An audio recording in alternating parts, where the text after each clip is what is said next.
नमस्कार, मैं हूं सुमित अवस्थी। अब से बस थोड़ी ही देर में वो महामुलाकात होने वाली है जिस पर हिंदुस्तान और अमेरिका की नहीं बल्कि दुनिया के तमाम बड़े बड़े राष्ट्राध्यक्षों की एक साथ नजर लगी हुई है और पाकिस्तान और चीन तो जरूर टकटकी लगाए देखने वाले होंगे। प्रधानमंत्री नरेंद्र मोदी और अमेरिका के राष्ट्रपति जो बाइडेन पहली बार आमने सामने से मिलने जा रहे हैं। एक दूसरे के साथ ये मुलाकात बहुत लंबी हो सकती है, कितनी देर चलेगी इसको लेकर भी तमाम अटकलें हैं। अब से मुलाकात कुछ ही मिनटों की दूरी पर है, यानी रात 8:30 बजे भारतीय समय के अनुसार ये महामुलाकात होने वाली है और एबीपी न्यूज की नजर लगातार इस बड़ी मीटिंग पर लगी है क्योंकि इसके जरिए बहुत कुछ तय होने वाला है, न सिर्फ दोनों देशों के रिश्तों को लेकर बल्कि इस पूरे सब कॉन्टिनेंट में किस तरीके से चीजें बदलेंगी आने वाले वक्त में, वो भी इस मुलाकात पर बहुत कुछ निर्भर करेगा। कल पीएम मोदी ने अमेरिकी उपराष्ट्रपति कमला हैरिस से भी मुलाकात की थी और वो मुलाकात भी बेहद सक्सेसफुल रही भारतीय नजर से अगर सोचा जाए तो आज इंडिया चाहता है में दर्शक यही जानना चाहते हैं कि कमला हैरिस से प्रधानमंत्री मोदी की मुलाकात का क्या असर भारत और अमेरिका के रिश्तों पर अब पड़ने वाला है। आखिर चंद लम्हों के बाद राष्ट्रपति से मुलाकात में यह बात दिखने लगेगी कि भारत और अमेरिका की यह नई दोस्ती किस आयाम पर है और कितनी दूर चलने वाली है। इंडिया चाहता है कि दर्शक ये भी आज जानना चाह रहे हैं कि बाइडेन से मिलने के बाद जब उसी व्हाइट हाउस में पीएम मोदी अमेरिका, जापान और ऑस्ट्रेलिया के राष्ट्राध्यक्षों के साथ क्वाड की बैठक में शामिल होंगे तो उसमें चीन को लेकर इन चारों बड़े मुल्कों की रणनीति क्या हो सकती है। जबकि अमेरिका दौरे पर गए प्रधानमंत्री मोदी के बदले बदले अंदाज के बारे में भी लोग उत्सुकता से जानना चाहते हैं। यह खास रिपोर्ट भी आज हम आपके लिए लेकर आए हैं। तो पीएम मोदी के अमेरिका यात्रा तब हो रही है जब वहां पर बाइडेन राष्ट्रपति हो चुके हैं और अफगानिस्तान से अमेरिकी सेना के लौटने के बाद तालिबान की ताकत और मजबूत हुई है। ऐसे में दोनों नेताओं की द्विपक्षीय बातचीत से कूटनीति का ग्रामर बदल सकता है। इस पर बातचीत करने के लिए इस बड़ी कवरेज पर मेरे साथ कुछ खास मेहमान जुड़ेंगे। आज इंडिया चाहता है कि ये स्पेशल एडिशन आप देख पा रहे हैं। वजह बहुत साफ है, दो महाशक्तियों की महामुलाकात की ये बड़ी कवरेज है। अमेरिका के विदेश विभाग के प्रवक्ता जेड तारड़ हमारे साथ जुड़ेंगे, लेकिन कुछ देर के बाद विदेश नीति के जानकार दीपक बोरा साहब मेरे साथ जुड़े हुए हैं। दीपक सर, स्वागत है आपका, बहुत बहुत थैंक्स अ टन। अमेरिका से डेमोक्रेटिक पार्टी के पलाश गुप्ता भी इस चर्चा में मेरे साथ शामिल होंगे कुछ ही देर में।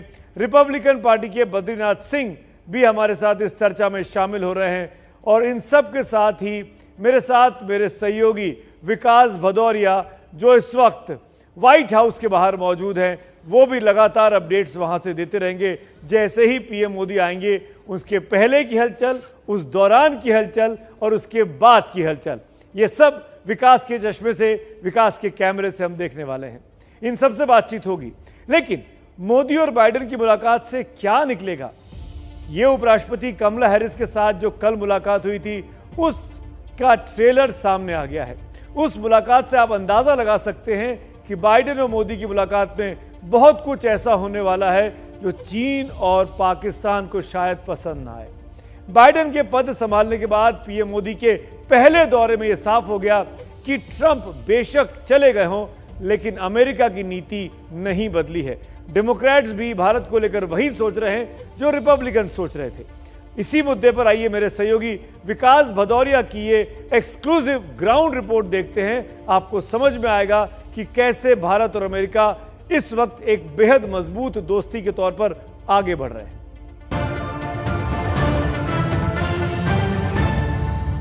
कुछ देर में पूरी दुनिया वो तस्वीर देखेगी जिसकी झलक अमेरिकी उपराष्ट्रपति कमला हैरिस और भारतीय पीएम नरेंद्र मोदी की मुलाकात में दिखाई देगी।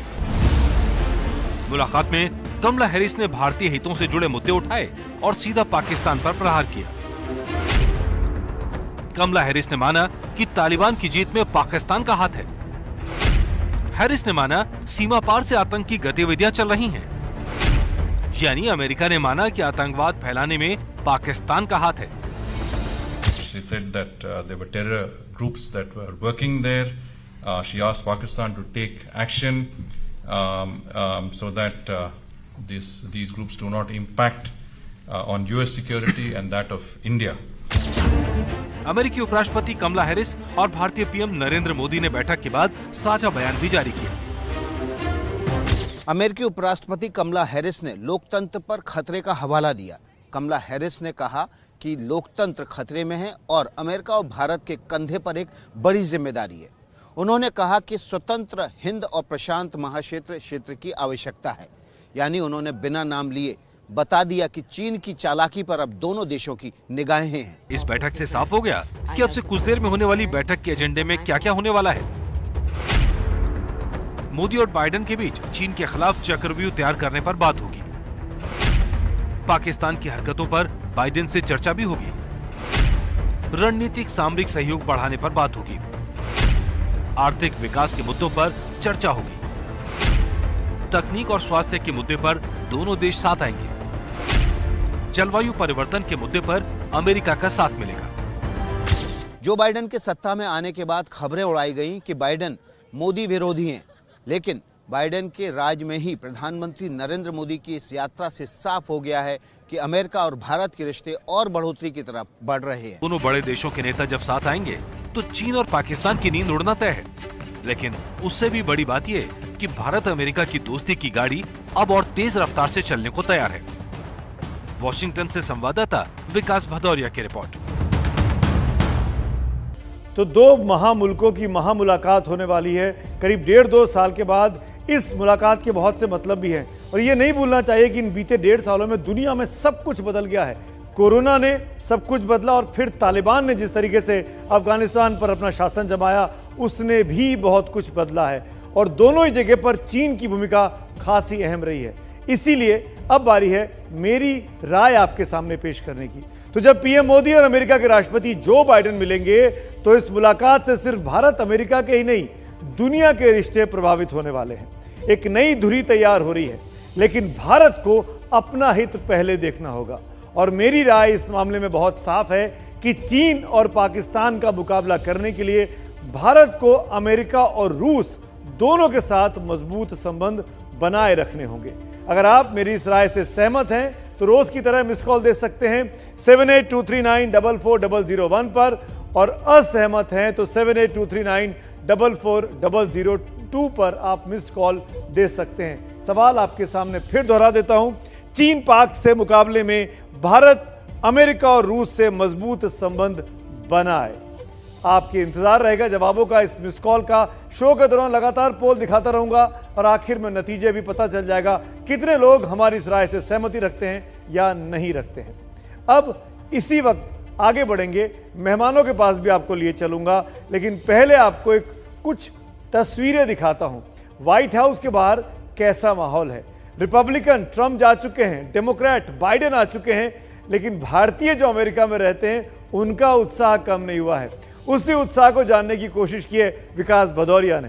देखिए, प्रधानमंत्री नरेंद्र मोदी अमेरिका यात्रा पर हैं। व्हाइट हाउस पर थोड़ी देर में उनकी मुलाकात होगी राष्ट्रपति जो बाइडेन से। और यहाँ देखिए भारतीय समुदाय उत्साहित है। यहाँ पर अपने उत्साह का देखिए किस तरह से ये देखिए, और आप ये देखिए कि उत्साह जो है ना इनका थामे नहीं थम रहा है। सज धज के एकदम यहाँ पर नृत्य गान करने आए हैं क्योंकि प्रधानमंत्री नरेंद्र मोदी यहाँ पर पहुँच रहे हैं। तो ऐसा लग रहा है कोई तीज या त्योहार है यहाँ पर। तो इधर तो त्योहार ही है, त्योहार मना रहे हैं हम क्योंकि सेलिब्रेशन का मूड है, सेलिब्रेशन का माहौल है। हमारा नेता पहुँच रहे हैं तो बहुत खुश है। आप कौन सा परफॉर्मेंस करने वाले हैं यहाँ पर? हम कुचिपुड़ी डांस एकेडमी से आए हैं और हम कुचिपुड़ी डांस फॉर्म से ये बच्चियां भी यहाँ पर तैयार होके आई हैं और उनको उम्मीद है। What is expectation with this meeting with president Joe Biden? I'm not really expecting anything. I'm just very thankful, very happy, very excited, and very proud to be showing our culture to a lot of different people that are very influential. And what about you? I'm happy for this opportunity and just glad that we're able to perform here today. कि लोग यहाँ पहुँचे हुए हैं, वे यहाँ पर प्रधानमंत्री नरेंद्र मोदी के लिए। और ये देखिए ये बच्चियाँ इकट्ठी हुई हैं, कुचिपुड़ी नृत्य करेंगे अभी यहाँ पर। प्रधानमंत्री नरेंद्र मोदी जब भी अमेरिका आते हैं तो भारतीय समुदाय के बीच इसी तरह से जो रंग बिरंगे मन के लोग होते हैं वो सड़कों पर उतरते हैं, उनका स्वागत करते हैं, मोदी मोदी के नारे बुलंद होते हैं। अब बात करेंगे, खास मेहमान मेरे साथ बने हुए हैं, दीपक बोरा साहब हैं, बद्रीनाथ सिंह जी हैं, पलाश गुप्ता भी चर्चा में जुड़ेंगे, विकास भदौरिया भी हैं। लेकिन उसके पहले उन मुद्दों को हाईलाइट कर देता हूं जिन मुद्दों पर आज चर्चा हो सकती है। ऐसा हम तमाम विशेषज्ञों को लगता है जो इस बड़ी मुलाकात पर लगातार नजर रखे हैं। कौन कौन से वो मुद्दे हैं जिस पर आपको इंतजार रहना चाहिए कि क्या कुछ होता है, वो मुद्दे आपके सामने रखता हूं। अमेरिकी सेना की वापसी से अफगानिस्तान में तालिबान के आतंकी राज का संकट खड़ा हो गया। तालिबान वहां पर पहुंच चुका है। तालिबान के साथ कैसे संबंध होने चाहिए, ये इस बातचीत की धुरी हो सकती है। साथ ही तालिबान को जिस तरीके से चीन शह दे रहा है और पाकिस्तान उसके साथ खड़ा है, इस संकट पर भी पीएम मोदी और बाइडेन बात कर सकते हैं, क्योंकि दोनों के लिए यह चिंता का सबब है। भारत के लिए सीमा पार आतंकवाद हमेशा से एक बड़ा मुद्दा रहा है। यह मुद्दा फिर उठ सकता है और अब पाकिस्तानी धोखे को देखते हुए अमेरिका को पूरा यकीन हो जाएगा कि आतंक ही पाकिस्तान का धर्म ईमान है। और कमला हैरिस अपनी आज की बातचीत में जो कल शाम हुई थी उसमें इशारा भी कर चुकी हैं कि पाकिस्तान तमाम आतंकी गुटों को शह दे रहा है, पनपा रहा है। साथ ही भारत और अमेरिका में पार्टनरशिप को और मजबूत करने पर भी जोर होगा और ये पार्टनरशिप कई तमाम अलग अलग क्षेत्रों में हो सकती है, जैसे कि कारोबार। भारत और अमेरिका में द्विपक्षीय कारोबार 2020-21 में 5,95,000 करोड़ रुपए का है। इसको और ज्यादा बढ़ाने की बात है। एक जमाने में बात होती कि 10 लाख करोड़ तक ले जाना है, क्या उसको लेकर कुछ सहमति बनेगी? सेना और सुरक्षा भी ऐसे मुद्दे हैं जिन पर दोनों देश बातचीत कर सकते हैं। बहुत अहम होगा ये। साथ ही बीते 1.5 साल से जिस तरीके से कोरोना से दुनिया त्रस्त है, वो कोरोना जो चीन से शुरू हुआ, उसमें उसकी रोकथाम के लिए, वैक्सीन के लिए क्या कुछ हो सकता है, इस पर भी बातचीत होगी। हम इन तमाम मुद्दों पर बात करेंगे, लेकिन सीधे आपको मेहमान के पास ले चलते हैं। सबसे पहले दीपक बोरा साहब, मैं आपसे पूछना चाहूंगा, आपकी नज़र किस चीज़ पर है? आप क्या एंटिसिपेट कर रहे हैं? अब से केवल 10-12 मिनट का समय और बाकी रह गया है। आभारी हूं आपका कि आपने ये मौका दिया है एबीपी चैनल में शरीक होने का, आपसे सीखने का। आपके बाकी विशेषज्ञ हैं उनसे मैं आपसे पूछता हूं, प्रधानमंत्री नरेंद्र मोदी सितंबर 2021 में अमेरिका क्यों गए हैं इतनी जल्दी? जो बाइडेन के पहले टर्म में, ये मैंने पहले कभी नहीं देखा। सर, मुझे 48 साल हो गए हैं डिप्लोमेसी में एंड काउंटिंग। इतनी जल्दी कभी भी कोई भारत का प्रधानमंत्री अमेरिका नहीं गया है कुछ महीने के अंदर, जब वहां पे राष्ट्रपति का इनॉग्रेशन होता है। अब जा रहे हैं कि यूएन जनरल असेंबली के लिए। यूएन जनरल असेंबली में तो बहुत से लोग भाषण देते हैं, उसके बाद वो यूएन रिकॉर्ड्स में चले जाते हैं।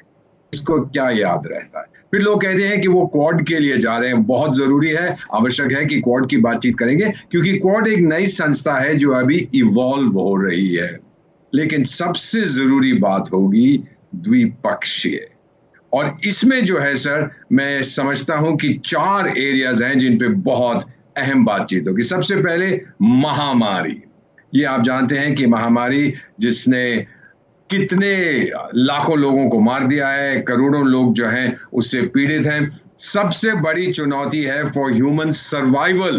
पिछले 500-600 साल में एक ब्लैक प्लेग, जिसको कहते थे ब्लैक डेथ, बुबोनिक प्लेग आया था यूरोप में 15वीं-16वीं शताब्दी में। कई लोग, 20 करोड़ लोग उसमें मर गए। तो सबसे पहले है पैंडेमिक। दूसरा है सर क्लाइमेट चेंज। ये आप जानते हैं, कहीं पे बाढ़ आ रही है और जहां पे बाढ़ आती थी वहां अकाल पड़ रहा है, वाइल्ड फायर्स हो रहे हैं। दिल्ली में आपने क्या देखा है, बाढ़ आ रही है, चीन में आ रही है, यूरेशिया में आ रही है, अफ्रीका में आ रही है। और ये समय आ रहा है कि आप हो सकता है कि बर्फ भी पड़ने लगे एक दिन, तो आप अपने गर्म कपड़े हमेशा अपने साथ रखिएगा।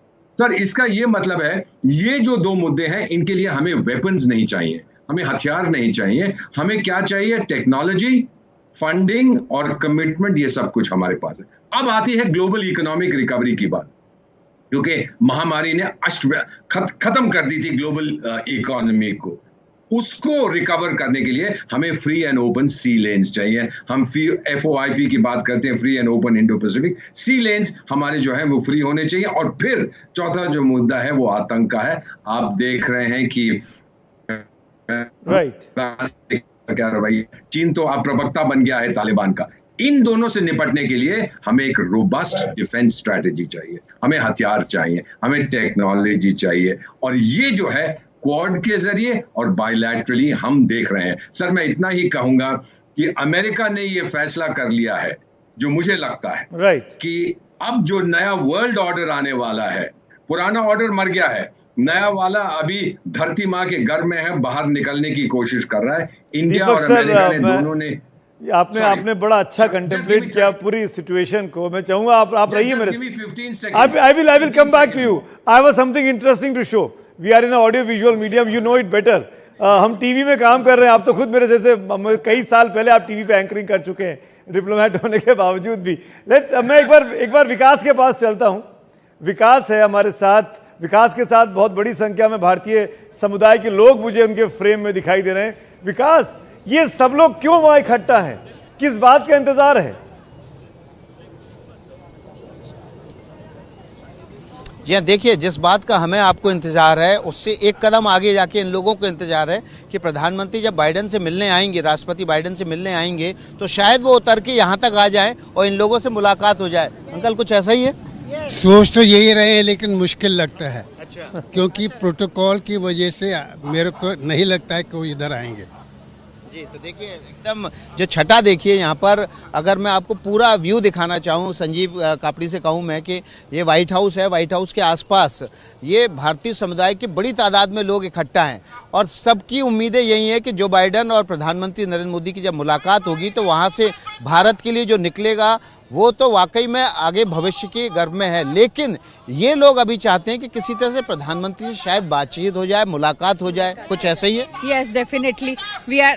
हम लोग इसीलिए आए हैं। सुबह 7 बजे से हम लोग इसमें लाइन में थे और जितना हमारा ग्रुप था वो अभी पूरे के पूरे हम 50 लोग यहाँ पे आए हैं। सो हम सब मोदी जी से मिलना चाहते हैं।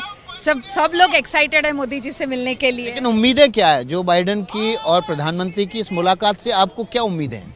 हमको उम्मीद यही है कि हमारा इंडिया में जो प्रॉब्लम्स है वो उसके कुछ हल निकले। कौन सी प्रॉब्लम? कोविड का जो प्रॉब्लम है, अभी अफगानिस्तान का जो प्रॉब्लम है, जो हमें लग रहा है कि वहाँ जो तालिबान की गवर्नमेंट आ रही है उसकी वजह से हमारे इंडिया में कुछ खतरा है, उसके ऊपर कुछ हल निकले। देखिए बहुत सारी जो बातें हम स्टूडियो में बैठ के कर रहे हैं या ग्राउंड से रिपोर्टिंग कर रहे हैं, वो बातें आम आदमी के जहन में भी हैं कि अफगानिस्तान की समस्या, कोविड की समस्या, क्लाइमेट चेंज, बहुत सारे मुद्दे हैं जिनको लेकर हल निकलना चाहिए। और इस बैठक से वही उम्मीदें हैं आम भारतीयों को, भारतीय समुदाय को जो अमेरिका में भी बसे हुए। क्योंकि एबीपी न्यूज़ की एक कोशिश होती है, विकास आप रहिएगा, मैं आपके साथ आता रहूँगा। एबीपी न्यूज़ की एक कोशिश होती है कि वो हर पक्ष को मौका दे। हमारे साथ 2 खास मेहमान और अमेरिका से जुड़ रहे हैं। एक रिपब्लिकन पार्टी के समर्थक है और एक डेमोक्रेटिक पार्टी के समर्थक हैं। और ये इसलिए महत्वपूर्ण हो जाता है कि जब ट्रंप थे तो रिपब्लिकन थे, तब मोदी जी को कहा गया कि वो उनके लिए प्रचार करने तक पहुंच गए वहां पर ह्यूस्टन में, या उन्होंने गुजरात में बुला लिया उनको। एक तरीके से चुनाव प्रचार की बात की गई, तरह तरह के एलिगेशंस अपोजिशन ने लगाए दोनों तरफ से, दोनों मुल्कों में। लेकिन मेरा सवाल यहीं पे है बद्रीनाथ जी आपसे, जो कुछ ट्रंप ने शुरुआत की थी, क्या बाइडेन उसको आगे बढ़ा रहे हैं? और ये क्या बेहतरीन मौका नहीं है जब अमेरिका को अफगानिस्तान से लौटना पड़ा है और बहुत से सवाल खड़े हो रहे हैं, ऐसे में एक नई दोस्ती देखते हैं भारत के साथ अमेरिका की? देखिए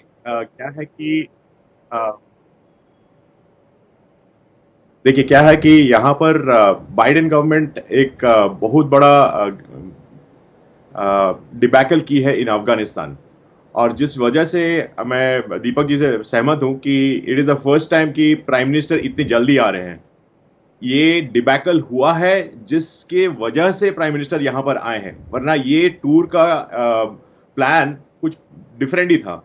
ये क्वाड का बैठक जो हो रहा है, मोदी जी यहाँ पर जो आए हैं, इसका रीज़न भी यही है कि डिबैकल हुआ है, जहाँ पर कि भारत को जब यूएस ने अफगानिस्तान से वहां से विड्रॉ किए अपने ट्रूप्स, वो पहले से इन्फॉर्म करके नहीं रखे हुए थे।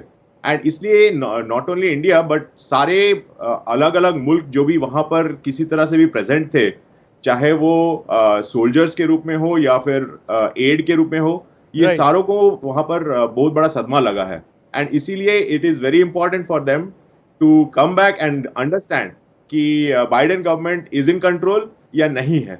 मुझे ऐसा लग रहा है आपकी बात का एक काउंटर व्यू पॉइंट ले लूं, पलाश गुप्ता हमारे साथ जुड़ गए हैं। पलाश डेमोक्रेटिक पार्टी के सपोर्टर हैं। पलाश साहब, क्या आपको लगता है कि डिबैकल है राष्ट्रपति बाइडेन का जिस तरीके से अमेरिकी फौजें लौटी? मैं इसको किसी भी तरह से डिबैकल का नाम नहीं दूंगा। First of all thank you for having me and this is a very important discussion we are having. तो 20 साल से जब अमेरिकन ट्रूप्स अफगानिस्तान के सॉइल में है तो काफी सारी कैजुअलिटी पास्ट में भी हुई है, doesn't matter whether they are Republican और डेमोक्रेट्स। पर इसको डिबैकल तो नहीं कहेंगे क्योंकि 20 साल से जो ये चल रहा है उसको रैप अप करने में थोड़ा टाइम लगता है, थोड़ी कैजुअलिटीज यहाँ वहाँ होती है। तो ऐसा नहीं है कि सब कुछ अपने प्लान के हिसाब से होता है, थोड़ा सरप्राइजेस भी थोड़ी मिलती रहती है। तो इसके लिए we have to be ready. पर द बॉटम लाइन इज कि जो अमेरिकन टैक्स पेयर्स के पैसे इतने सालों से अफगानिस्तान में स्पेंड किए जाते थे, जिसके सामने कुछ वहां पे मिलता नहीं था और इतने सालों से वहां पे लगे हुए थे और विदाउट एनी रिजल्ट्स। सो बाइडेन साहब ने एक बहुत ही गट्सी डिसीजन लिया है कि इससे कुछ फायदा होने वाला नहीं है, rather we pull out, we don't want any more casualties on the Afghanistan soil. तो जो उन्होंने ये गट्सी डिसीजन लिया है, मिला क्या 20 साल में आपको मिला क्या? अगर आपने टैक्स पेयर्स की मनी की बात की तो ओसामा बिन लादेन तो 11-12 में मारा गया था, 10 साल बीत गया उस बात को लगभग। उसके बाद रिपब्लिकन भी रह लिए, डेमोक्रेट भी रह लिए, तब क्यों नहीं लौट के आए? अभी क्यों लौट के आना पड़ा? वही बता रहा हूं मैं कि अपने जो बोलते हैं कि भी जब से अपने को पता चला है कि भी this is waste of money, तो वही मैंने बताया वहां पर देके आ गए। देखिए, बाइडेन साहब ने बहुत ही गट्सी डिसीजन लिया है जो प्रीवियस गवर्नमेंट नहीं ले पा रही थी। दे वर अंडर डिस्कशन, पर इन्होंने गट्सी डिसीजन लिया है, उनकी सराहना करनी पड़ेगी क्योंकि कहीं से तो शुरू करना पड़ेगा। As I mentioned there will be some surprises. ठीक है, मैं अमेरिका की लोकल पॉलिटिक्स में नहीं जाता हूं, हम बड़ी तस्वीर की बात कर रहे हैं। भारत और अमेरिका की बातचीत है, विश्व का मंच है, क्वाड की मीटिंग होनी है, इसीलिए दीपक वोरा साहब को लेकर आता हूं। दीपक वोरा साहब, ये रिपब्लिकन और डेमोक्रेट डिबेट तो चलता रहेगा कि वो डिबैकल है कि नहीं है। एज अ डिप्लोमैट मैं आपसे पूछना चाहता हूं, ये जो वक्त है जब हम लोग चीन से एक तरीके से परेशान हैं, चाहे वो कोविड हो, चाहे वो तालिबान हो, या चीन की जो विस्तारवादी नीति है हर जगह दखलंदाजी करने की, आपको लगता है कि किसी एक जगह पर अपने पॉलिटिकल पास्ट को भूलकर बाइडेन और मोदी एक साथ आ सकते हैं? आना ही पड़ेगा?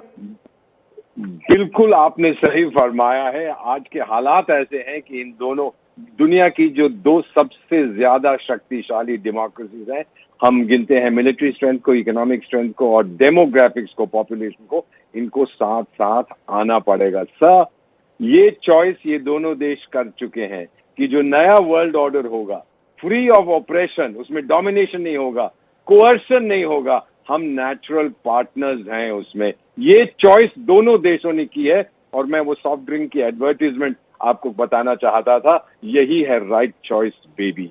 क्योंकि अगर कोई भी देश इस समय इंडियन ओशन में वो ताकत रखता है, क्षमता रखता है चीन को कंटेन करने की, तो वो भारत है।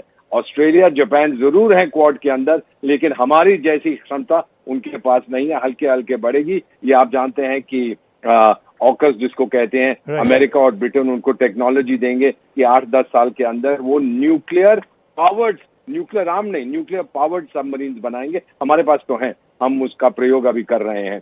तो इसमें यह है कि क्वाड को अभी थोड़ा टाइम लगेगा थोड़ा और मैच्योर होने में, लेकिन जो बाइलैटरल लेवल है इंडिया और यूएस का, वो दुनिया की सबसे अच्छी गारंटी है for piece, for the new world order जो हम सब चाहते हैं दुनिया में। और एक हाइपोथेटिकल क्वेश्चन आप ही से दीपक सर जी, भारत और अमेरिका नजदीक आते हैं, बाइडेन और मोदी में वैसी दोस्ती दिखाई देती है जो ट्रंप के साथ दिखाई दे रही थी। आपको लगता है इससे चीन डिस्टर्ब होगा, इससे पाकिस्तान डिस्टर्ब होगा? बहुत बुरी तरह से चीन बौखला गया है सर। ये तो आप मुझसे बेहतर जानते हैं किस तरह से घबराया हुआ है। क्वाड के बारे में पहले बोला था कि जिस तरह से समुद्र के ऊपर झाग होती है चला जाएगा। जब नहीं गया तो मलेशिया जाके पिछले साल उनका जो विदेश मंत्री है कहता है हाय रे ये क्या हो गया, ये तो एक एशियन नेटो आ गया है। और फिर वो लोग क्या कहते हैं, जब ये ऑकस जब क्वाड बना तो कहने लगे चीन वाले कि भाई ये जो है ना ये स्टेबिलिटी को खत्म कर देगा। प्राइम मिनिस्टर नरेंद्र मोदी ने जो पहली मीटिंग हुई थी वर्चुअल मीटिंग मार्च में, बोले कि ये तो फैक्टर फॉर स्टेबिलिटी है।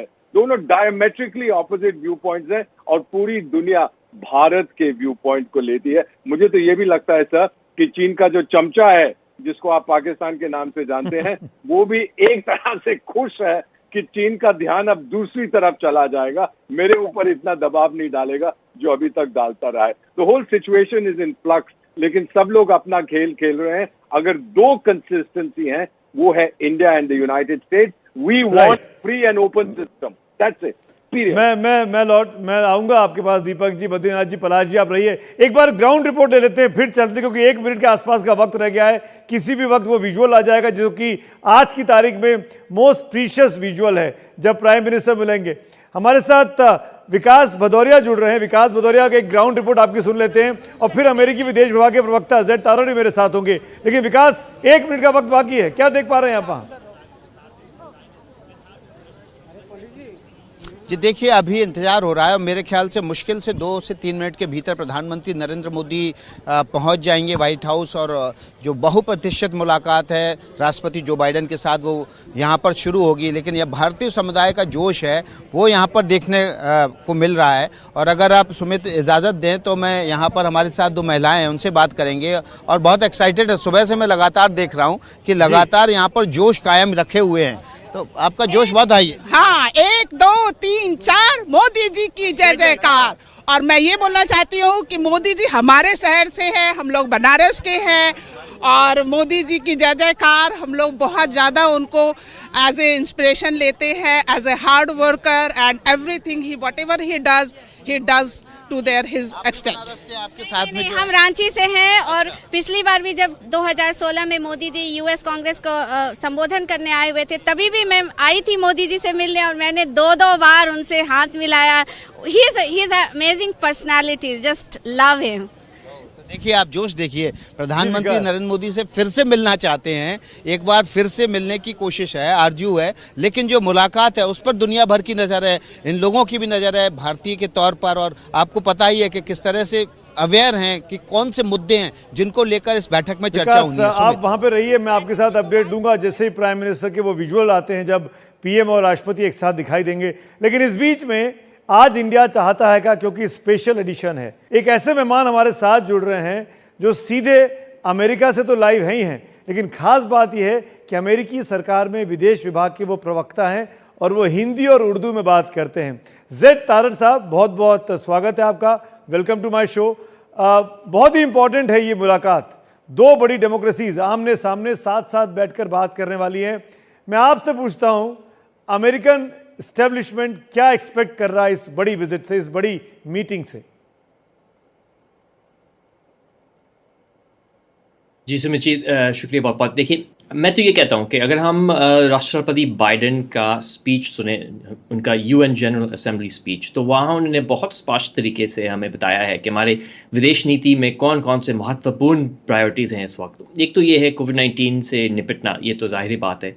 दूसरा ये है कि हमने क्लाइमेट चेंज को काबू में रखना है, और तीसरा ये है कि हमने एक जो अंतर्राष्ट्रीय खुला निज़ाम हमने देखा है पिछले 50-60 साल में, यानी कि rules based order, international order, उसको हमने सुरक्षित रखना है। तो अगर आप इन 3 प्रायोरिटीज़ को ले लें जो राष्ट्रपति बाइडेन ने हमें समझाया यूएन जनरल असेंबली में, तो मेरे ख्याल में कोई शक नहीं है कि हमने हर प्रायोरिटी इंडिया के साथ जुड़कर आगे बढ़ाना है। आपको इंटरवीन कर रहा हूं, 1 सेकंड रुकिए, कुछ लाइव विजुअल आ रहे हैं वॉशिंगटन से, लेट्स सी इट। विकास, जी हाँ, बिल्कुल। देखिए प्रधानमंत्री नरेंद्र मोदी इस वक्त, देखिए व्हाइट हाउस की तस्वीरें दिखा रहा हूँ। ये जो गाड़ी आप देख रहे हैं काली सी, जिसमें एक तरफ अमेरिका का झंडा है और दूसरी तरफ भारत का झंडा है, इसमें प्रधानमंत्री नरेंद्र मोदी व्हाइट हाउस के भीतर प्रवेश करने जा रहे हैं। ये जो काफिला है प्रधानमंत्री नरेंद्र मोदी का, विलार्ड होटल से जो तकरीबन यहाँ से 2 मिनट की वॉक पर है, वहाँ से ये काफिला निकल के और व्हाइट हाउस के भीतर अब प्रवेश करने जा रहा है। देखिए प्रधानमंत्री की गाड़ी व्हाइट हाउस के उस गेट पर रुकी है अभी, जहां से गेट खुलेगा और गाड़ी भीतर, अब देखिए वो प्रवेश भी कर गई गाड़ी, और ये सीधे कोर्ट यार्ड में जाएगी व्हाइट हाउस के, जहां पर जो बाइडन उनकी प्रतीक्षा कर रहे हैं उनकी अगवानी के लिए। वहां पर प्रधानमंत्री नरेंद्र मोदी और जो बाइडन की पहली एक दूसरे के सामने झलक देखने को मिलेगी, और राष्ट्रपति जो बाइडन अगवानी करेंगे कोर्ट यार्ड में प्रधानमंत्री नरेंद्र मोदी। तस्वीरें लगातार स्क्रीन पर चलती रहे, सीधे मिलेंगी सुमित। बिल्कुल विकास, आप वहां से तस्वीरें भेजते रहिए। विकास, ये तस्वीरें स्क्रीन पर चल रही हैं, और जेड तारड़ साहब भी अपना कमेंट आप कंटिन्यू कर सकते हैं। तारड़ साहब मैं आपसे पूछ रहा हूं, ये जानना चाह रहा था, आपने 3 पॉइंट्स गिनाए। सबसे इंपॉर्टेंट चीज ये है, क्या इस बायलैटरल मीटिंग में जो पास्ट है वो भूलकर दोनों राष्ट्र प्रमुख आगे बढ़ना होगा, मोदी को भी और बाइडेन साहब को भी? क्या वो पास्ट भूल जाएंगे? क्योंकि अभी तक ये माना गया कि ट्रंप के ज्यादा नजदीकी रहे मोदी जी। जी, हम समझते हैं कि असल में जो हमारी करीबी दोस्ती है इंडिया के साथ, ये एक, हम कहते हैं अमेरिका में कि एक बाई पार्टिसन मामला है, यानी कि दोनों पॉलिटिकल हमारे सियासती पार्टीज जो हैं इस बात पर जुड़े हुए हैं कि हमने इंडिया के साथ एक ऐसा साझेदारी को रखना है, क्योंकि हमने जो हमारी प्रायोरिटीज़ हैं उनको आगे बढ़ाना है। बल्कि बिल्कुल आपके लाइव इमेजेस भी आ रहे हैं वाशिंगटन से, और हम और भी सुनेंगे राष्ट्रपति बाइडेन खुद उनसे आने वाले घंटों में। तो क्या हम एक्सपेक्ट करें जॉइंट स्टेटमेंट दोनों की तरफ से?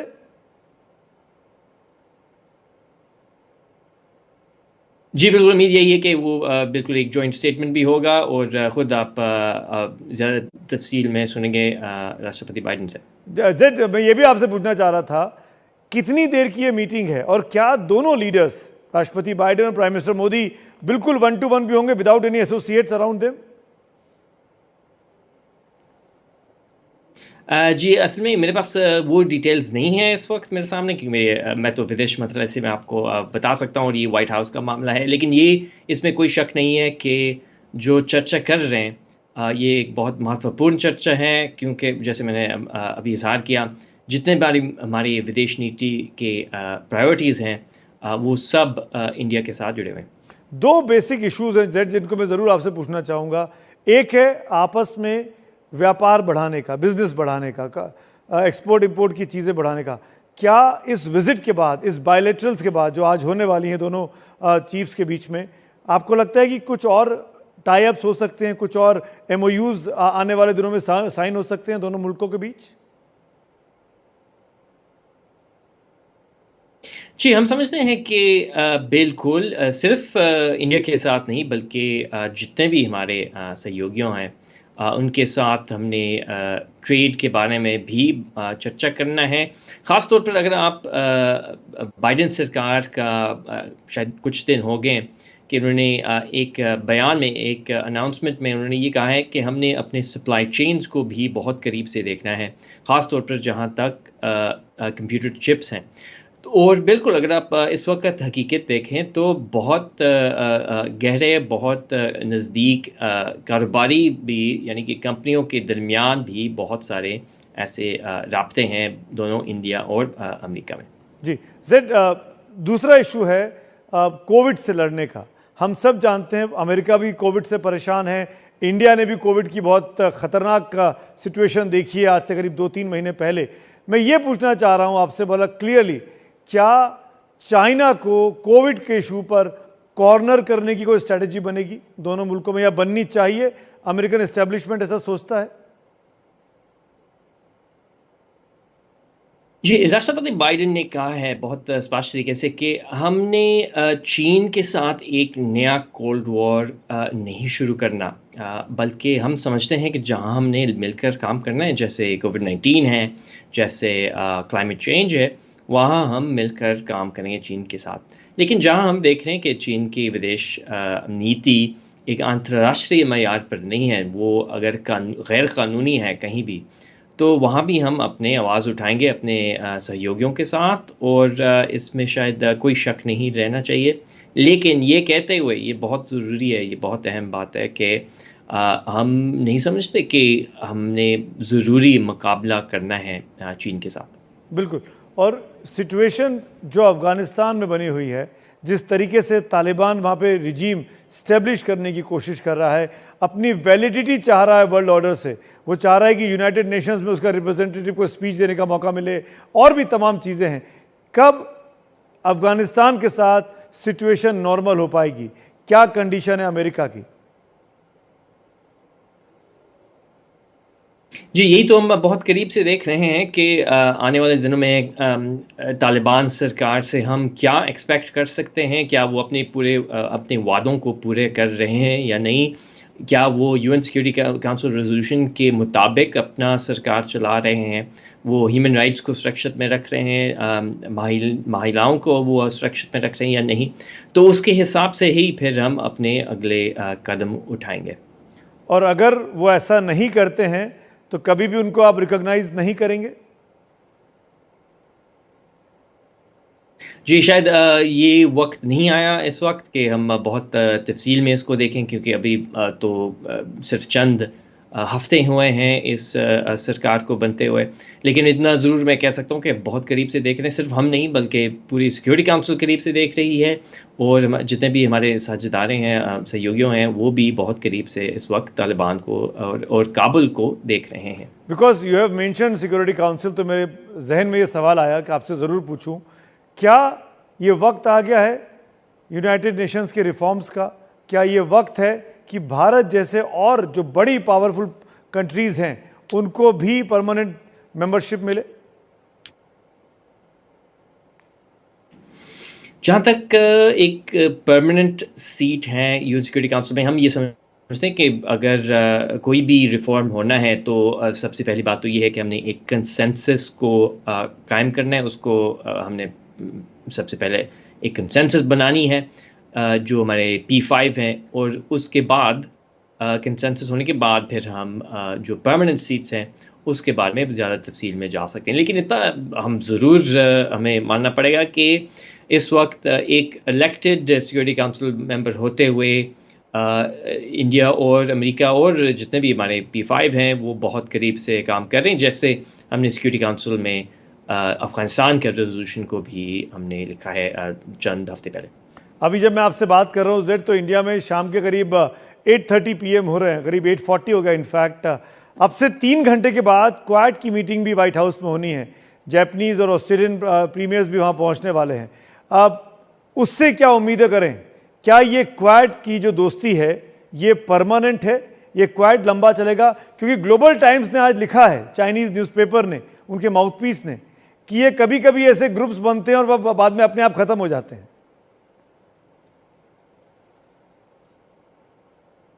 हम समझते हैं कि क्वाड का मकसद असल में एज सच एक ऑर्गेनाइजेशन नहीं है, ना ही कोई एक आप कह सकते हैं कि एक पैसिफिक नेटो है। ये एक गलत बात है। एक नया नेटो को नहीं हम बनाना चाह रहे।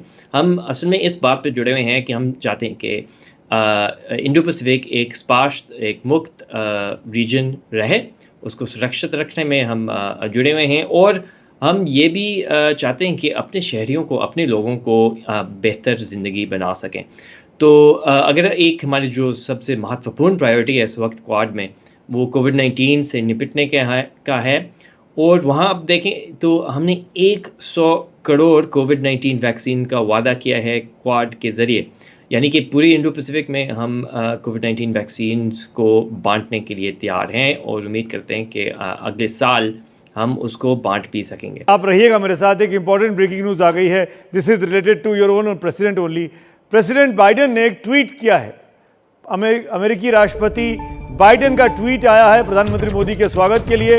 बैठक से पहले ये ट्वीट किया है राष्ट्रपति बाइडेन ने, और उस ट्वीट में वो लिखते हैं कि कोरोना और क्लाइमेट चेंज पर बातचीत होगी, जिस बारे में हमारे एक्सपर्ट भी बता रहे थे, दीपक बोरा साहब और जेड तारड़ भी वही कह रहे थे। प्रधानमंत्री मोदी व्हाइट हाउस पहुंच चुके हैं, बैठक शुरू हो चुकी है। तस्वीरें आपके सामने स्क्रीन पर लगातार एबीपी न्यूज़ पर चल रही हैं। हिंद और प्रशांत महासागर क्षेत्र को लेकर भी बातचीत होगी, जिसकी तरफ अभी अभी तारड़ साहब ने भी इशारा किया कि इंडो पैसिफिक ओशन को लेकर भी बातचीत होनी है। और वो क्वाड का एक महत्वपूर्ण चीज़ है, कोरोना, क्लाइमेट चेंज और इंडो पैसिफिक रीजन पर बातचीत होना। यह इशारा कर रहा है कि अमेरिकी राष्ट्रपति बाइडेन साहब के मन में क्या है। जेड तारण ने भी यही बातें की थी और वही चीज़ की और अब दिशा में बातचीट आगे बढ़ गई है। दीपक वोरा साहब मेरे साथ है। दीपक साहब, पहला ट्वीट राष्ट्रपति बाइडेन का मीटिंग के ठीक पहले, वही चीज जो आप कंटेम्पलेट कर रहे थे। Hats off to you. 48 साल जब डिप्लोमेसी में हो जाते हैं काउंटिंग, तो शायद काफी हद तक हम लोग समझ पाते हैं कि ये क्या कहेंगे। सर, इतना मैं कहना चाहता हूँ निजी तौर पर, ये जो आपने प्राइम मिनिस्टर साहब की गाड़ी दिखाई जिस पोर्टिको में वो गई थी, तो मैं वहां पर 4 बार गया हूँ 4 प्राइम मिनिस्टर्स के साथ, जब मेरी पोस्टिंग थी वॉशिंगटन डीसी में इन दी 80s। उस इलाके का मेरी याददाश्त ताज़ा हो गई थी। It also brought a lump to my throat. मुझे बहुत पहले का समय याद आ रहा था। मुझे बहुत अच्छा लगा था जब ये क्वाड की ई स्टेटमेंट मार्च 2021 में हुई थी, तो उन्होंने जॉइंट स्टेटमेंट में कहा था कि हम लोग इंटरनेशनल लॉ को रिस्पेक्ट करते हैं, rules based order, open Pacific, Indo Pacific and beyond etcetera, freedom of navigation overfly sir. And उन्होंने बोला था कि वी हैव डेमोक्रेटिक वैल्यूज। ये जो चीन का जो जनरल सेक्रेटरी है, जो भी उसका नाम है, पिंग जो उसको कहते हैं, उसने जो अपना रिकॉर्डेड एड्रेस दिया है, बिल्कुल वही चीज कही है कि म्यूचुअल रिस्पेक्ट होता है, डेमोक्रेटिक वैल्यूज होती हैं, हम लोग वर्ल्ड पीस को गारंटी करते हैं और हम ग्लोबल डेवलपमेंट में बिलीव करते हैं। क्या आयरनी है दीपक साहब, क्या आयरनी है। चीन का प्रीमियर बात कर रहा है डेमोक्रेसी की, जहां पर कोई दूसरी पार्टी है ही नहीं, जहां पर इलेक्शन होते नहीं है। नहीं, इलेक्शन होते हैं सर। अगले 300 साल के रिजल्ट तो ऑलरेडी आ चुके हैं ना, वो उन्होंने सेफ में बंद कर सकते हैं, बाद में उनको रिलीज करेंगे। लेकिन हंसी आती है हमको, ये सोचते हैं पूरी दुनिया बेवकूफ, क्योंकि उनके अपने लोगों को कोई चॉइस नहीं है सच्चाई की। और एक चीज और मैं आपको बता देता हूँ, आपके जो विशेषज्ञ बाकी जो अमेरिका से हैं, जब भी चीन के किसी के साथ समस्या होती है, आप देखिएगा इसको, भारत के साथ समस्या है, गलती भारत की है, अमेरिका के साथ समस्या है, गलती अमेरिका की है, जापान के साथ समस्या, गलती जापान की है, यूरोप के साथ समस्या, गलती यूरोप की है, ऑस्ट्रेलिया के साथ है, गलती ऑस्ट्रेलिया की है। भगवान जो जिसका नाम पिंग पोंग है, वो कभी गलती नहीं कर सकता चीन के सिस्टम में। ये जब तक उनका ये वहम रहेगा, ये एरोगेंस रहेगी, वो आगे नहीं बढ़ेंगे। जब जिसके पास 48 या 50 साल का एक्सपीरियंस हो डिप्लोमेसी का, जब वो इस तरह की बातें करे, तो समझ में आता है कि आपकी बातों में कितना दम है। करीब 14 मिनट की मुलाकात, 13-14 मिनट की मुलाकात हो चुकी है। जब प्राइम मिनिस्टर मोदी अंदर गए हैं, राष्ट्रपति बाइडेन से मुलाकात चल रही है। बद्रीनाथ सिंह जी भी बड़े मुस्कुरा के इस बातचीत की ओर ध्यान से देख रहे हैं। बद्रीनाथ जी, पॉलिटिक्स अपार्ट, आप छोड़ दीजिए, भूल जाइए कि आप किस पार्टी को रिप्रेजेंट कर रहे हैं। As an US citizen, as an Indian citizen, मैं आपसे पूछना चाहता हूं, आप क्या चाहते हैं इस मीटिंग के बाद? जब दोनों राष्ट्राध्यक्ष जब बाहर आएंगे, तो जॉइंट स्टेटमेंट में आपकी नजर किस चीज पर होगी?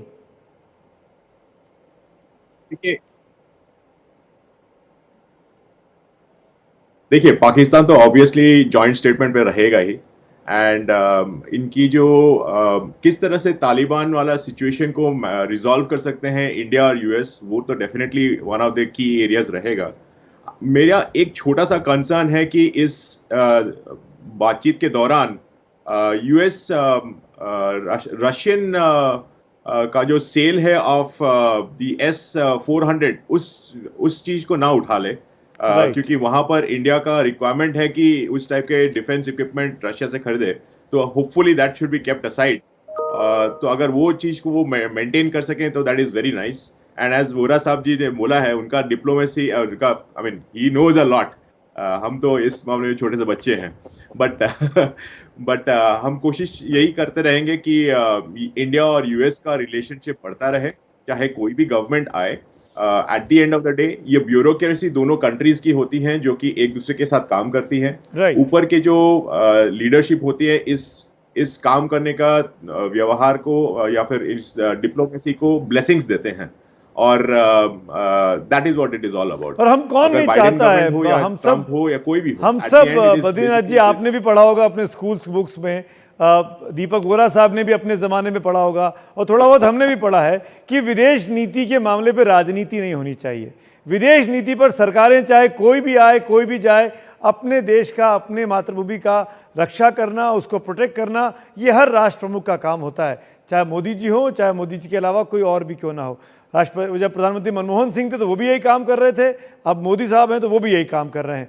हमको ये उम्मीद करनी चाहिए कि जब इस मुलाकात का खात्मा होगा आपसे करीब 1-1.5 घंटे के बाद, तो कुछ ऐसी सकारात्मक चीज़ें निकल कर बाहर आएंगी जो एक नई इबारत लिखेंगी भारत और अमेरिका की दोस्ती के बीच में। सर चले गए जहां पर राष्ट्रपति बाइडेन उनका इंतजार कर रहे हैं। राष्ट्रपति बाइडेन ने ट्वीट कर कहा है कि क्लाइमेट चेंज और कोरोना और इंडो पैसिफिक रीजन पर हम बातचीत करने वाले हैं। लेकिन इन सब के बीच में एक चीज़ और है इस दौरे में जिस पर आपकी नज़र ज़रूर होनी चाहिए, और वो ये कि पीएम की बॉडी लैंग्वेज और स्टाइल की भी आज काफ़ी चर्चा हो रही है, उनके लुक्स की भी काफ़ी चर्चा हो रही है। पिछले इस बीच में आपको चलूंगा उनके उस लेके, लेकिन अभी तस्वीर भी हमारे पास आ गई है, जैसा कि मुझे बताया जा रहा है। जब राष्ट्रपति से मिले प्रधानमंत्री मोदी, वो तस्वीर भी आपको दिखाते हैं। ये पहले देखिए, उनकी कार आके रुकी उस पोर्टिको में जो व्हाइट हाउस का पोर्टिको है, और उसके बाद वहां से उतरकर प्रधानमंत्री मोदी अंदर जाते हैं जहां पर राष्ट्रपति बाइडेन उनका इंतजार कर रहे हैं। दोनों के बीच ये पहली फिजिकल मीटिंग है, यानी आमने सामने की मुलाकात है जब से राष्ट्रपति बाइडेन बने हैं अमेरिका के राष्ट्र प्रमुख। उसके बाद अब जब तस्वीर आएगी अंदर की, वो भी आपको दिखाता हूं। वो ज़्यादा इंपॉर्टेंट तस्वीर है क्योंकि ये कहा गया कि क्या नया अमेरिका का जो रिजीम है जो कि डेमोक्रेटिक पार्टी का है, राष्ट्रपति बाइडेन डेमोक्रेटिक पार्टी से आते हैं, क्या उससे भी उतनी ही पटेगी जितनी रिपब्लिकन ट्रंप के साथ प्रधानमंत्री मोदी की दोस्ती हो गई थी, क्योंकि ट्रंप को हराकर ही बाइडेन राष्ट्रपति बने हैं। अब लेकिन वो तस्वीर आपके सामने आएगी, आपको पता लगेगा कि दोनों के बीच काफ़ी ज़्यादा गर्मजोशी है, काफ़ी ज़्यादा खुशी है एक दूसरे की मिलने की। वर्चुअली लगातार इस कोविड के समय में, इस तालिबान संकट के समय में दोनों राष्ट्र प्रमुख अलग अलग फोरम्स पे मिलते रहे हैं, वेबिनार्स में या अलग अलग कॉन्फ्रेंसेस में, लेकिन ये पहली आमने सामने की मुलाकात है। ये देखिए वो तस्वीर, व्हाइट हाउस के अंदर की तस्वीर, प्रधानमंत्री मोदी और राष्ट्रपति बाइडेन एक साथ बैठे हुए बात करते हुए। अभी स्टिल पिक्चर सामने आई है, कुछ देर में इसके वीडियोस भी आएंगे, और ये भी उम्मीद की जा रही है, जैसे कि विदेश विभाग के प्रवक्ता जेड तारण बता रहे थे, कि एक जॉइंट स्टेटमेंट भी दोनों के बीच हो सकता है। राष्ट्रपति बाइडेन ने मुलाकात के पहले ट्वीट कर इस बातचीत पर एक तरीके से उनकी क्या उम्मीदें हैं उसको जाहिर किया है कि हम कोरोना पर बातचीत करेंगे, उस महामारी पर जिससे पूरी दुनिया बीते 1.5-2 साल से त्रस्त है, जो कि चीन से उत्पन्न हुई। उन्होंने कहा कि हम क्लाइमेट चेंज पर बात करेंगे। क्लाइमेट चेंज पर भारत को अमेरिका की तकनीक की सख्त आवश्यकता है, ताकि बाढ़ और भूकंप जिस तरह की चीज़ें आती हैं, इनसे निपटने में जितना हज़ारों करोड़ का नुकसान होता है, उसका पहले ही अगर आगाह कर दिया जाए तो चीज़ों को कंट्रोल में किया जा सकता है। दूसरी तस्वीर उसी मुलाकात की अलग कैमरे से, एक राइट हैंड साइड से, एक लेफ्ट हैंड साइड से। 2 तस्वीरें आपके सामने हैं जो इस वक्त पब्लिक के सामने आई हैं, सार्वजनिक की गई हैं, एएनआई की तस्वीर। और तीसरी बातचीत जिस पर राष्ट्रपति बाइडेन लिखते हैं वो है इंडो पैसिफिक रीजन पर बातचीत होगी, यानी हिंद और प्रशांत महासागर क्षेत्र में जो डेवलपमेंट हुए हैं उनके बारे में चर्चा होगी, जैसा कि राष्ट्रपति बाइडेन अपने ट्वीट में लिखते हैं। जब आप इंडो पैसिफिक की बात करते हैं तो जाहिर तौर पर इशारा चीन की तरफ ज़्यादा है, क्योंकि क्वाड की मीटिंग भी अब से करीब 3 घंटे के बाद यही व्हाइट हाउस में होनी है, जहां पर ऑस्ट्रेलिया और जापान के भी प्रीमियर्स इन दोनों राष्ट्र प्रमुखों के साथ बैठेंगे, बातचीत करेंगे। और उसमें सबसे बड़ी बात यही हो सकती है कि चीन की जो विस्तारवादी नीति है, चीन जिस तरीके से इंडो पैसिफिक में अपने पैर पसारने की कोशिश कर रहा है, उस पर कैसे लगाम रखी जाए, क्योंकि चीन की आदत है हर मुल्क में हर जगह पर उसकी सीमा को लांघकर अपनी सीमा को बढ़ाना, चाहे वो समुद्री सीमा हो चाहे वो ज़मीनी सीमा हो। ये 2 बड़ी डेमोक्रेसी के 2 बड़े नेता एक साथ बैठे हुए हैं। इस बातचीत से बहुत सी एंटिसिपेशन है, उम्मीदें हैं।